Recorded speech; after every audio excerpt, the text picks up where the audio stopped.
Funeral of late Mahanayaka of the Askari chapter of the Siam sect, Most Venerable Galagama Sri Attadasi Thera, to take place on Sunday with full state honours.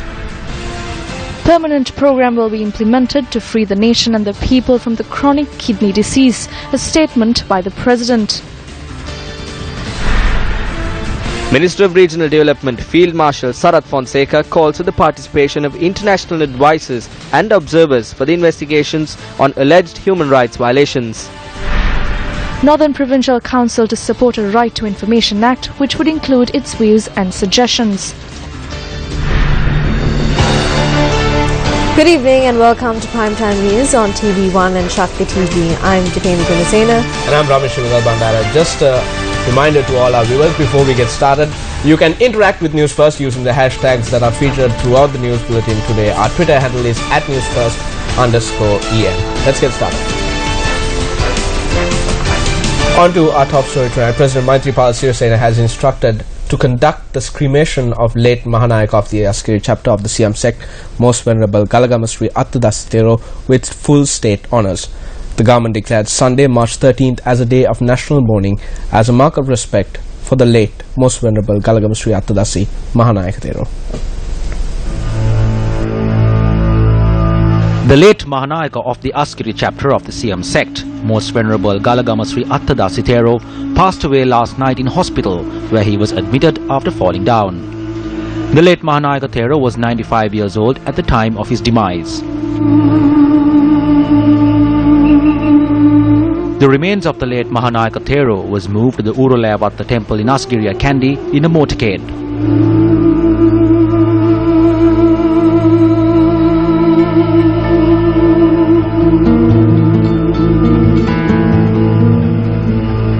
The mortal remains were placed at the temple until 4 this evening and was then moved to the Prao Pali Memorial Hall in Kandy for the public to pay their last respects. The remains will be placed there until Sunday afternoon.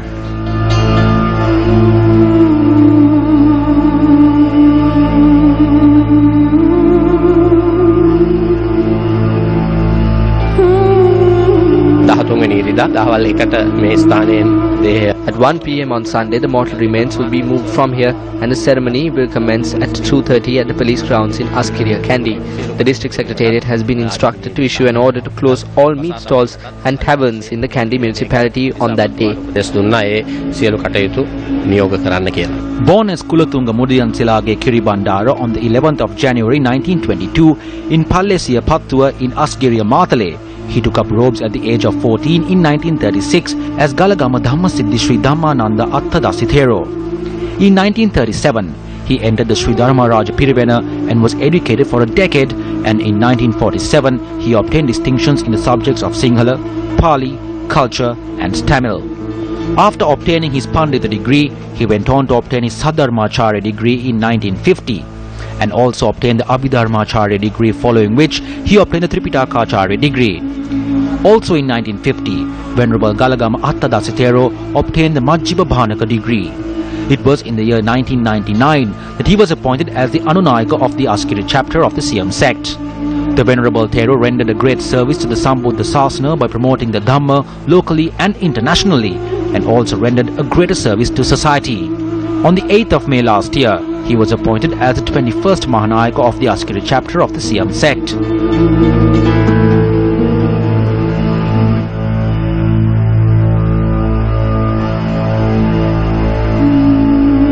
In January, when he celebrated his 95th birthday, he had this message to the nation.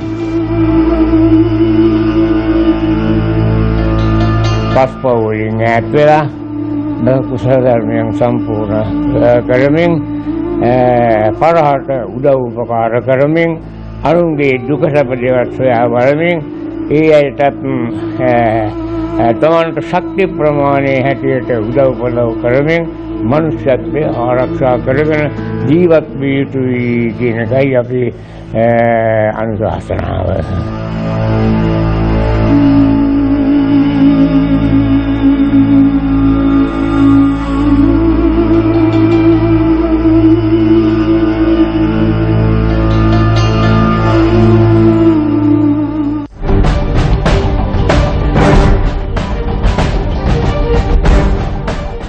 The national event to mark World Kidney Day was held in Medavacha today under the auspices of President Maithripala Sirisena.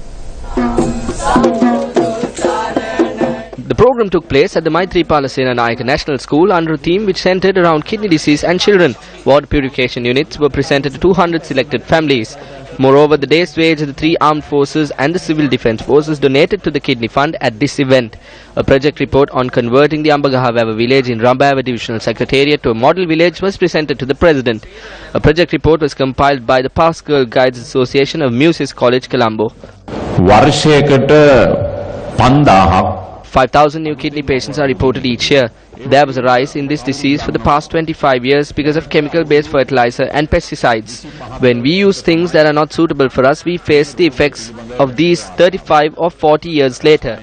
The result is chronic kidney disease. The government made a policy decision to distribute fertilizer among the agrarian families. This move was criticized. We clearly mentioned that the fertilizer subsidy has not been taken away. Under the new program, fertilizer will be given for free and not sold for 350 rupees. The government decided that the price of a bag of fertilizer cannot exceed 2,500 rupees. Every registered farmer will be given money by the government to obtain the amount of fertilizer for every paddy field. A water purification plant was declared open in Navagama, Vaunia today in order to mark World Kidney Day. This water purification plant was constructed with the aid from the Sri Lanka Navy and is situated in Navagama, Vaunia along the A9 road. The program was held with the participation of the Minister of Agriculture, Dawinda Disanayaka, and the Secretary of Defence, Karunasena Hettiarachchi, and Navy Commander Vice Admiral R.C. Vijayagunaratne. The water purification plant that was constructed under the Social Service Program of the Sri Lankan Navy provides water for 4 villages around the plant and also to those who use the A9 road.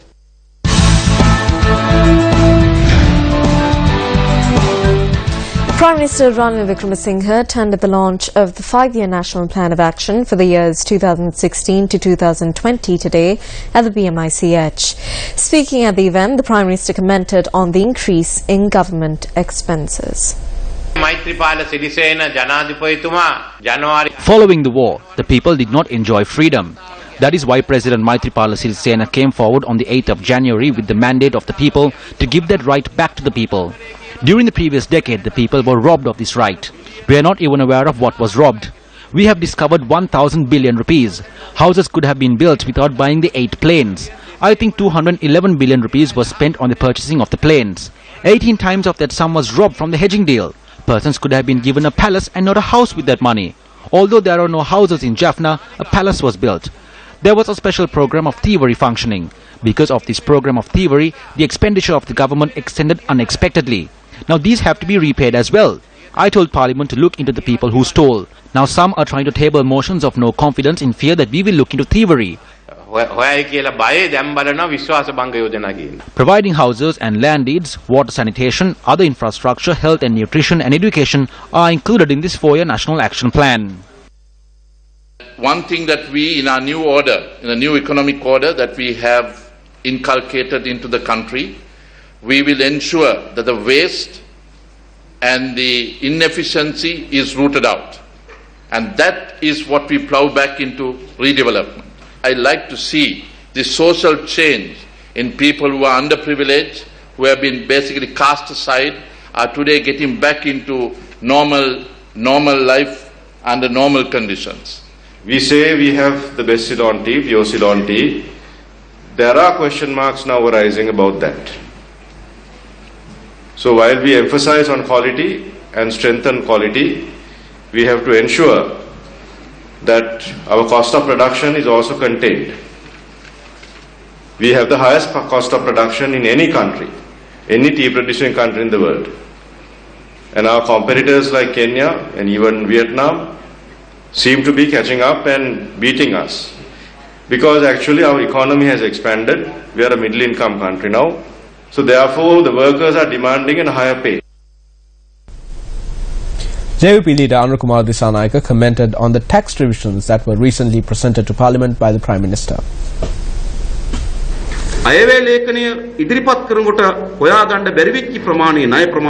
The These new proposals were presented citing that debt which was not identified when the budget was created had been located. This is a lie. If this is the case, Ranil Wickremesinghe should not be engaged in politics in the country. We were aware that the actual amount of the debt during the Rajapaksa administration was not revealed to the nation.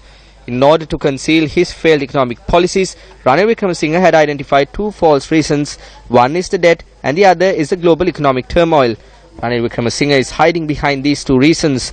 The two parties are following the same economic policy.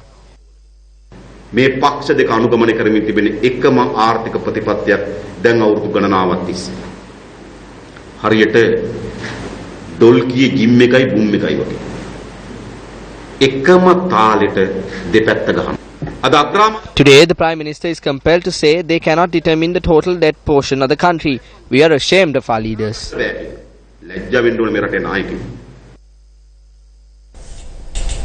W. Wijayawardena, the former Deputy Governor of the Central Bank, elaborated on the country's current economic state. In fact, the current situation in the public debt of the government of Sri Lanka was not unknown. This was known even in as far back as year 2012, when the government at that time started to borrow through various government agencies, and at the same time showing that the central government's borrowings have not increased as much as the country had expected. So because of this reason, there was an anomaly and irregularity in the statistics published by the previous government. Some of the bills which have to be paid by the government are now coming to the treasury, and therefore it is necessary that the treasury will have to do a quick survey in order to assess the actual borrowings of the government and correct the public debt data of Sri Lanka. So therefore, I believe that it will take some time for the government to calculate these numbers, and but it is a top priority which this government should do, because today the Standard & Poor's rating agencies has downgraded Sri Lanka's economic outlook from stable to negative, and one of the warnings given by the Standard & Poor rating agencies is that unless the government of Sri Lanka improves its fiscal statistics and fiscal numbers, even within the next 12-month period, even the current rating can be further downgraded. On to news from Parliament tonight, Minister of Regional Development Field Marshal Sarath Fonseca commented on the participation of international advisors and observers in the investigations pertaining to the allegations that have been made against the country. Making his maiden address upon his return to Parliament, Field Marshal Sarath Fonseca also broke into song. Duka sapa niti perale riya sakale seloke. When the ruler back then was enjoying those luxuries and when he was living with pride, he would have never thought that the wheel would turn and he would have to sit here as a member while we would be here delivering a statement as a minister. On the matter of the Geneva resolution, they said that the sovereignty and the national integrity and other matters would be harmed. As the army commander who led the operations during the war, I called for the investigation and that it needs to be transparent. In order to ensure that the investigation is transparent and to ensure that they are credible, we need to allow the international advisors and the observers to participate in it. We do not need to fear. During the war, I adhered to all protocols and conventions while protecting human rights. If there were a handful of persons who committed violations, if there were wrongdoers, they need to be punished. As a whole, the respect and honor of the military cannot be harmed. The investigation must be held to ensure that the respect and honor of the military is protected. Back then, there was talk of the white flags. I was charged with making false statements and imprisoned for 3 years. The investigation on the white flag matter must take place. The people need to know the truth. The world must know about it. The foreign training that Yoshitha Rajapaksa received during his time as an officer of the Sri Lanka Navy was discussed at Parliament today. According to records from the Sri Lanka Navy, he had gone on 27 overseas tours. Yoshitha Rajapaksa served as an officer of the Sri Lanka Navy for a time period close to 100 months. Even though the times he travelled overseas is 27, he had stayed overseas majority of the time. He had travelled overseas more times than the foreign minister himself. I would like to ask, even though he was enrolled to the Sri Lanka Navy underqualified, was he enrolled to promote rugby or to make more youth join the Navy? That needs to be asked from the former president and the former Secretary of Defence. At the time he was on training in the Ukraine, the Sri Lankan ambassador in Ukraine was Yoshita's uncle. The criteria for the selection was that a lieutenant be sent, but at that instance he was an acting sub-lieutenant. Uncle sends the invitation, the other uncles sign it and sends him from here with the approval of the father.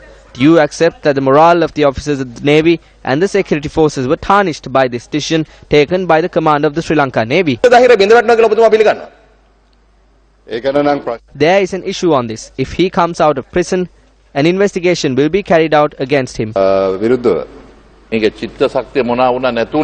Leave aside the morale. The pocket of the public has been affected by this. Tours such as this are the reason there is a 1,100 billion rupee difference. On a more lighter note, today is day 16 of Sri Lanka's largest public service initiative that covers the entire nation. The Newsfirst Come at the Door-to-Door campaign, supported by the University of Peradeniya, will take place until the 18th of March. Come at the Door-to-Door, a national public service initiative.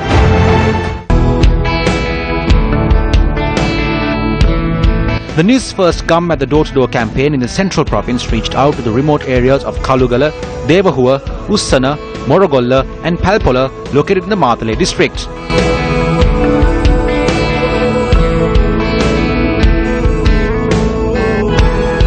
Newsfirst came across a bridge in Ussana which had not been renovated since 1974. Around 5 feet of water flows across this. When this happens, we are stranded here for days. They come asking for votes and then we ask if they cross this bridge. Well, we without any shame go and vote as well. While busy noting down the issues that came to light in the Ussana area, Newsfirst came across a concrete elephant fence set up on the border of the Kahala Reserve. The villagers themselves have set up this fence that spans a distance of 3 kilometers in a bid to prevent wild elephants from encroaching their villages. People in the village know better than officials how to take on elephants. When he spoke of elephant fences, what we saw were fences made of logs. The elephants know how to take those fences down. Because the elephants take them down, the people in the village say that officials get enough to fill their pockets. Due to this very reason, there are many instances where elephant fences have just given way. The Tunhiria Vava area in Vilgamo is plagued with the chronic kidney disease. According to the data recorded by Newsfirst, there are roughly 1,200 chronic kidney patients in the Vilgamo area and 68 of those persons live in the Tunhiria Vava area. A report costs 2,100 rupees. I have to collect 4 more. I need another 2,800 to pay for that. I have to take all of this to a doctor in Kandy tomorrow.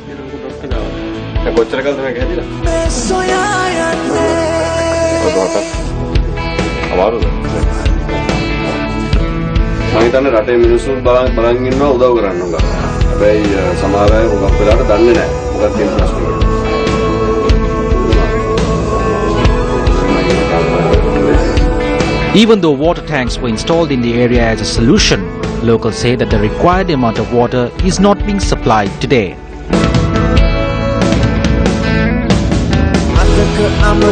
The Newsfirst Come at the Door-to-Door campaign, which is aimed at uncovering many hidden issues faced by villagers in remote areas, took place today in 3 provinces. The Newsfirst team based in the eastern province visited many areas in Trincomalee, Sampur, Katai Parichan and Kinya. In Katai Parichan, Newsfirst came across a group of persons displaced by the conflict still living in temporary housing. When Newsfirst entered this house, the 2 children living here were in hunger as they had no lunch. Living in a temporary shelter, the security of these children needs to be looked into. 30 degrees Celsius here in Sampur. Well, this scorching heat didn't get the attention of the Gammadha team. It was a life that is led by Vishwamalar, a mother of 3, including for a 28-day-old infant over here. As you can see in this house, it's a thatched house, no cement on the ground, poor sanitation. There's also an area she calls kitchen. The life that is led by people like Vishwamalar really mirrors the lives that are led by the people here at this IDP camp. Another team based in the east visited the Devanagar and Puliyankulam areas. News First came across this woman who lives with her 5 children amidst the greatest difficulties.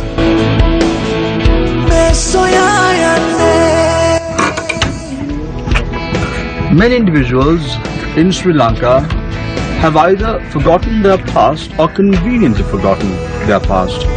However, individuals living in this house, like Shanti, the past is etched in their hearts and minds. Why? Because her husband was set ablaze in the Trincomalee town following a flame of mine explosion in the year 2006. For her, unlike the others, the past is not just a memory. It's something tattooed in her heart. News First, which has also based itself in the southern province, inquired into the plethora of issues faced by the people of Tirivanakatiya, Polgampola, Kalekanda and Pannagala rural villages.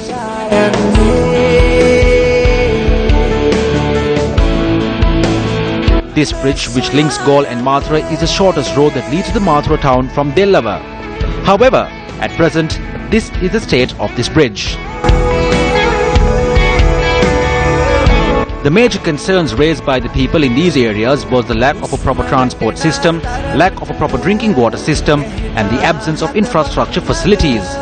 This 10-kilometer long road leads from Lanka to Nelluwa and several sections of the road are impassable.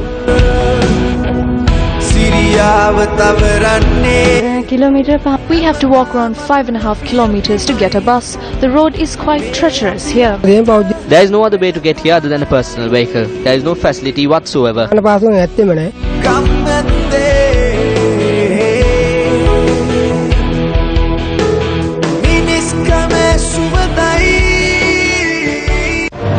Gum at the door-to-door, a national public service initiative.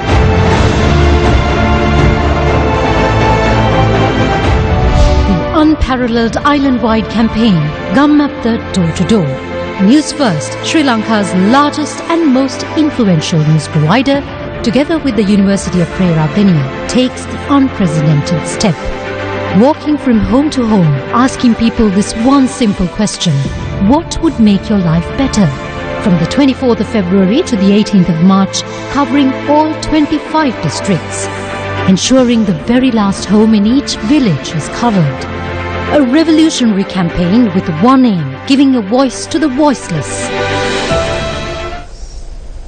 A collapsing earth embankment claimed the life of one person in Kandy today.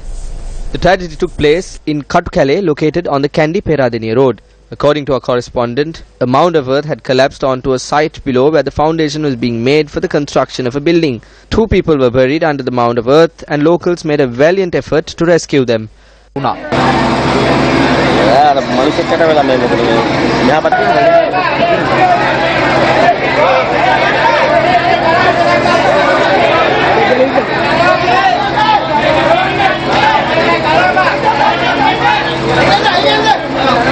After both were admitted to the Kandy hospital, one of them succumbed to his injuries. The victim was identified as a 33-year-old resident of the Balangod area.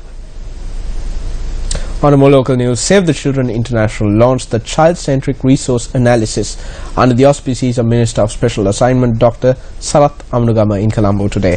The launch was followed by a policy decision on challenges and opportunities on better investment in children.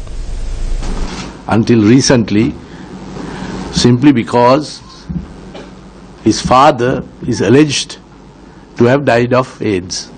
This little child has a certificate from the medical authorities saying that he does not carry the HIV virus. But the social pressures in that area were such that the education authorities, many of whom are represented here, I notice, were unable to do anything about it. So this is a very tragic situation, if I am honest, mocks all these so-called seminars and research and foreign trips that have been undertaken in the name of child development. So this is a good time when we must reflect, what are we really doing? What is the type of work we are doing? Is it just this publicity? The Northern Provincial Council decided to support the Right to Information Act following the amendments today. The decision was taken when the Northern Provincial Council convened today under the auspices of Chief Minister C.V. Vigneshwaran. The Northern Provincial Council also decided today to submit its views and suggestions on the Right to Information Act to the General Secretary of Parliament. Our correspondents say that the Northern Provincial Council also engaged in discussions pertaining to issues surrounding the fishing industry.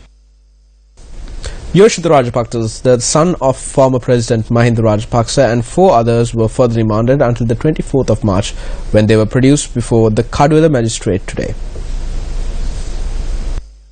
Police informed court that the said individual is currently overseas and requested permission to apprehend him through Interpol.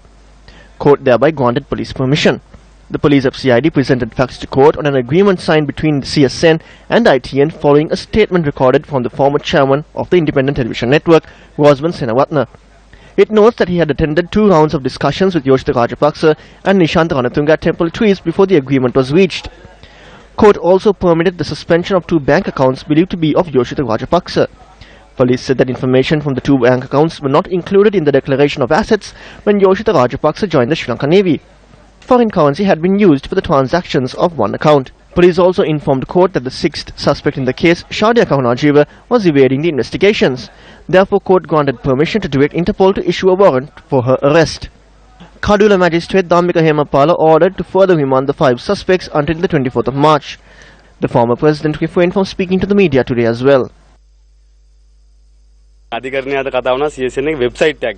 They discussed about a website in court today. A website is used to investigate into financial crime. So the biggest problem for the FCID is the website of CSN. Every other media network has a website. Most of the things happen online. It is clear that persons like Dinesh Jayawardena, who served as directors of this for years, were not named as suspects. The law is implemented in different ways. When courts inquires the FCID as to why these directors are named as suspects, they fail to answer. The issue is, are they not aware or are they not informing courts? Everything appears to be a drama. A bilateral meeting was held between the Minister of Development Strategies and International Trade, Malik Samaravikrama, and Dr. Somkit Chatusripitak in Colombo today. The main motive of the meeting was to form a platform to discuss about the cooperation between Sri Lanka and Thailand and the investment promotions in Sri Lanka.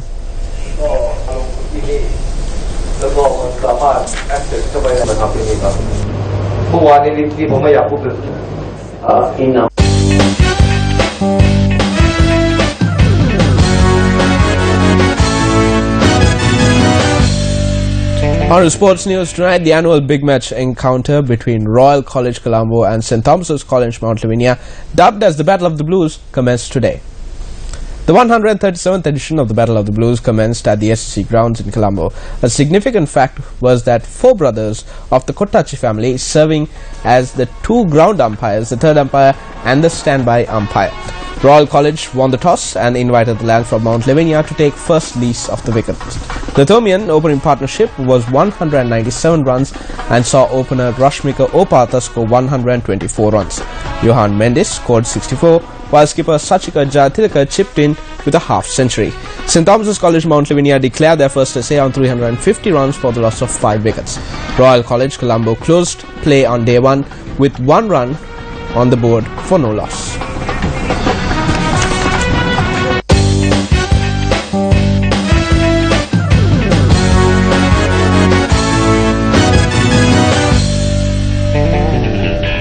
And that's wrap for Primetime News for tonight from the Newsfirst team. I'm Ramesh Urgal Bandara. And I'm Temi Gunasena. Good night and take care.